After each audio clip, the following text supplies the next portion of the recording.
Sir আমরা তো অনেক ক্ষেত্রে দেখি যে নেগেটিভ ব্র্যান্ডিং থেকে পজিটিভ একটা রেজাল্ট আসে। বাংলাদেশের ক্ষেত্রে যেমন গত এক দশকের কথা যদি বলি, অনেক নেগেটিভ ব্র্যান্ডিং তো হয়েছে।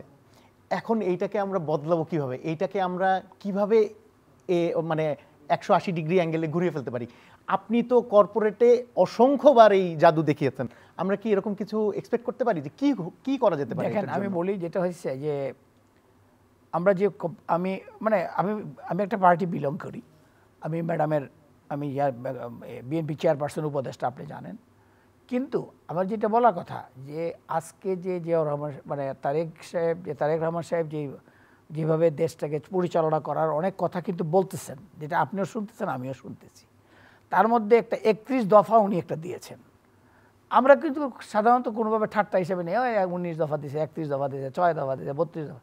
No, he is very serious on that. He has asked us to preach this among all people